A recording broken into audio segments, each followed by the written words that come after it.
नमस्कार, मैं शारदा पांडे आसान ज़िंदगी के इस एपिसोड में आपका स्वागत करती हूँ। जैसे कि पर्वों त्योहारों का महीना चल रहा है, सभी वीडियो आपको मैं दे रही हूँ। आज मैं आपको दे रही हूँ हरियाली तीज की वीडियो, जो कि मधुश्रवा के नाम से भी जाना जाता है। ये जो हरियाली तीज होती है, ये सावन से संबंधित रहती है, यानी चारों तरफ हरियाली रहती है। तो हरे वस्त्र पहन के और हरी चीज़ों का, जैसे कि बेलपत्र का माला वगैरह सब चीज़ को बना के शिव जी की पूजा की जाती है। जैसे हरतालिका तीज भादों महीने के शुक्ल पक्ष की तृतीया में पड़ता है, उसी तरह हरियाली तीज सावन महीने के शुक्ल पक्ष की तृतीया में पड़ता है। 1 महीना का अंतर रहता है। तो हरियाली तीज का व्रत कुंवारी भी कर सकती हैं, नवविवाहिता भी कर सकती हैं।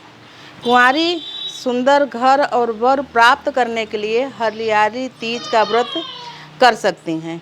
सुहागन अपने पति की दीर्घायु के लिए, स्वास्थ्य के लिए, उन्नति के लिए हरियाली तीज का व्रत कर सकती हैं।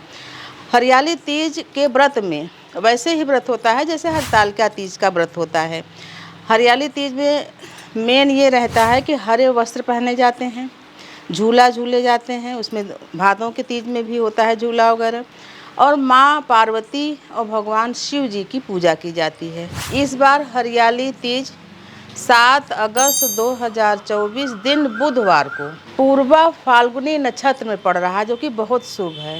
वैसे तो सोमवार का जो दिन होता है वो शिव जी के नाम का है, लेकिन बुधवार को जो हरियाली तीज पड़ रही है, बुध हरे चीज़ों का संबंधित रहता है, यानी जो बुध ग्रह होता है वो हरा होता है। बुधवार के दिन हरियाली तीज पड़ने से जो आप हरे वस्त्र पहनोगे, उससे बुध ग्रह भी आपके सुदृढ़ होंगे और आपके अनुकूल होंगे बुध ग्रह। और जो बेलपत्री होती है, उसके डंठलों में धागा बांध के माला जो बनाते हैं, ऐसे ही बेलपत्री भगवान शिव को चढ़ाया जाता है। तमाम भोग बनाए जाते हैं, जिसमें से गुजिया, चूरमा, ये सब प्रसाद होते हैं। फूलों की माला होती है। भगवान शिव माँ पार्वती का जो लिंग होता है, मिट्टी से बना लें, काली मिट्टी से या मुल्तानी मिट्टी से या किसी भी मिट्टी से लिंग को बना के पूजन करें। नाग भी बनाएं, क्योंकि श्रावण का महीना चल रहा है। जो शिव जी का आप लिंग बनाएं, उसके साथ नाग देवता को भी बनाएं और पूजन करें। तो मैं आपको बता रही हूँ हरियाली तीज के बारे में। जिनका विवाह हुआ है, तो जो हरियाली तीज करते हैं मान्यता के अनुसार, वो हरतालिका तीज नहीं करते हैं। वो लोग जो हरियाली तीज करते हैं, पहली बार जो हरियाली तीज करेंगे, वो अगर मायके में है तो ससुराल वाले तीज, यानी तीज के पूजा में जो संबंधित सामान है, जैसे श्रृंगार के सामान, जो चुनरी लहंगा जो भी व्रतधारी पहनेंगे, वो सभी चीज़ें ससुराल वाले ले जाएंगे। अगर जो महिला हैं जो व्रत करना चाहती हैं, तो मायके में है तो ससुराल वाले ले जाएंगे, ससुराल में है तो मायके वाले ले जाएंगे, ऐसी मान्यता होती है। तो हरियाली तीज का शुभ मुहूर्त भी आपको बताऊंगी। पहले तो रात को, यानी 12 बजे रात के बाद पानी वगैरह नहीं पीना चाहिए, यानी 12 बजे से पहले पानी खाना जो भी खा पी लें। और वैसे भी बरसात शुरू हो गई है, मौसम ठंडा है, फिर भी प्यास न लगे, इसके लिए 6 तारीख को रात को ही ऐसा गरिष्ठ भोजन न खाएं जिससे कि अगले दिन प्यास लगे। मान लीजिए कि 7 तारीख को धूप निकली तो बहुत ज़्यादा गर्मी लगेगी, और आप कुछ ऐसा मीठा या नमकीन या सूखा चीज़ खाएंगी, तो उसका जो प्यास की प्रवृत्ति है वो अगले दिन बहुत प्यास लगती है। तो ऐसी चीज़ें न खाएं। फल ज़्यादा से ज़्यादा खाएं, खीरा खाएं, और जैसे खिचड़ी है या कुछ भी दाल चावल रोटी सब्जी खाना है तो दिन में 12 बजे तक खा लें, और जो दूसरी टाइम है वो फल या जूस खाएं। तो आपको जो निर्जला व्रत रखा जाता है, उसमें आपको पहली बात तो ताकत मिलेगी व्रत रखने की। दूसरी बात, आपको जब गरिष्ठ भोजन नहीं किए रहोगे तो अगले दिन आपको नींद भी नहीं आएगी और प्यास भी नहीं लगेगी, और घर का पूरा काम करते हुए, पूजा पाठ करते हुए आप एकदम प्रसन्न रहोगे। किसी भी पूजा में कलश जरूर रखें। कलश रखने का जो नियम है, ये पूजा को पूर्ण करता है, पूर्णता प्राप्त कराता है। देसी घी का दीप भी दान करें।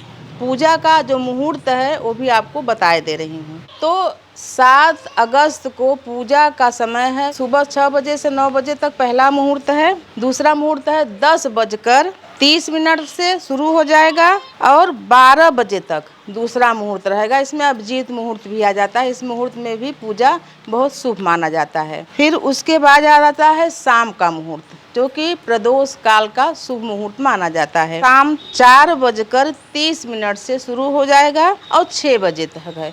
इस बीच में प्रदोष काल का जो पूजा होता है आप कर सकते हो। ये तीनों मुहूर्त अति उत्तम मुहूर्त है। जैसे आप हरियाली तीज के पूजा का तैयारी कर रहे हैं, जैसे आपको साड़ी पहनना है तो ब्लाउज वगैरह बनवा लें, या सूट पहनना है तो सूट की सारी तैयारी कर लें, या जो भी परिधान आपको पहनना है तो हरे रंग का होना चाहिए।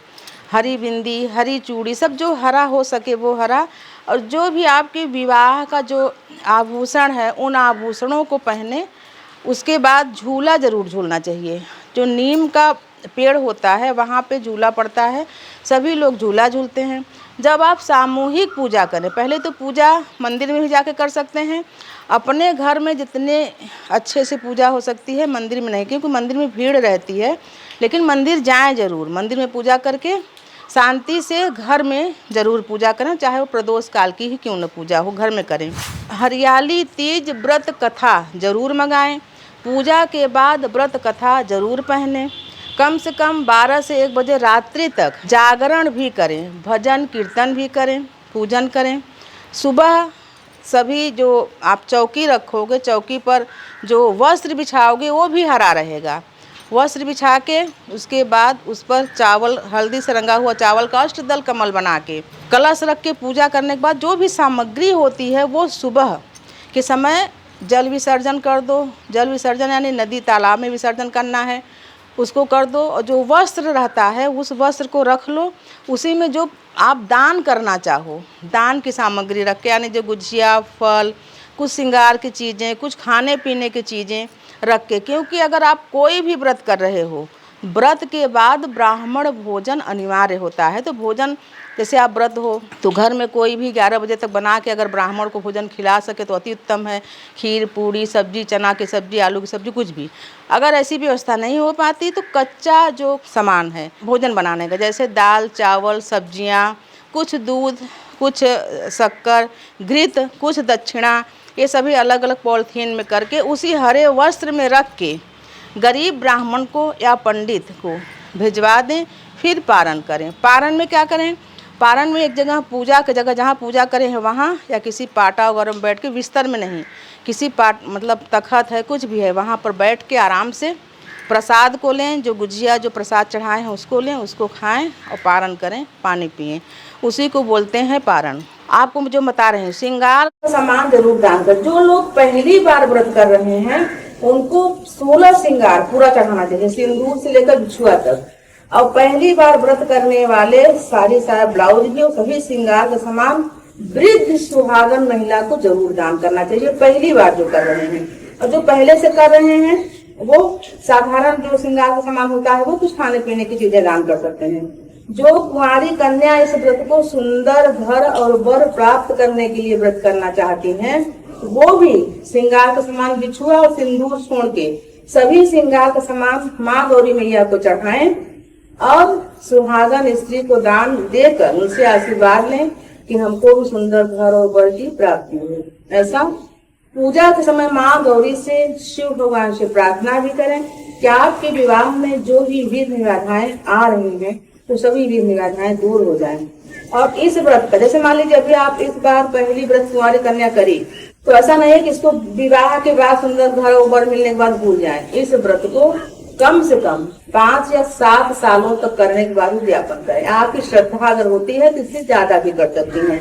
सिर्फ 1 साल रह के व्रत को छोड़ा नहीं जाता है, यानी 1 साल में 1 बार ही व्रत आता है। तो मैं आपको बता रही हूँ मधुश्रवा तीज, हरियाली तीज के बारे में। झूला वगैरह डालें, चूड़ियां अपने लिए व्यवस्थित कर लें, मेहंदी लगवाएं, पूरा श्रृंगार करें, काजल लगाएं, बालों में गजला लगाएं, यानी जो 16 श्रृंगार होते हैं। तो हमारे आसान जिंदगी देखने वाले विदेशों में भी हैं, उनको बहुत सारी सुविधाएं नहीं मिल पाती हैं, जैसे कि झूला, जैसे कि कलश रखना है तो आम या अशोक की पत्तियां, या बहुत सारी चीज़ें।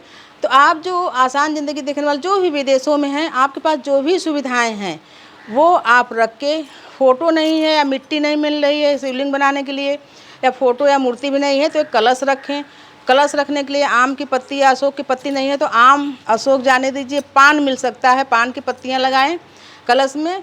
और शिव जी, माँ पार्वती जी को आवाहन करके पूजा करें, जो भी बन सके। दान वगैरह जैसे रहता है, बोलते हैं दान कहाँ करें, तो दान संकल्प करके निकाल दें, हरे कपड़े में, वस्त्र में बांध दें। जब भी आप भारत आएँ, या भारतीय लोग वहाँ भी बहुत सारे लोग रहते हैं, समझते हैं, पूजा करते हैं। जब भी आप भारत हैं या भारतीय लोग वहाँ पर हैं, कोई सुहागन हैं, तो उनको देकर पैर छू लें। तो आपको मैं आज मधुश्रवा तीज, हरियाली तीज के बारे में बताई हूँ। हमारा चैनल आसान ज़िंदगी को सब्सक्राइब कर लें, आपको सभी वीडियो मिलेंगे। अगर वीडियो अच्छा लगे तो लाइक करें, ना अच्छा लगे तो डिसलाइक करें। हमारे साथ बने रहें, देखते रहें आसान ज़िंदगी। तब तक के लिए नमस्कार।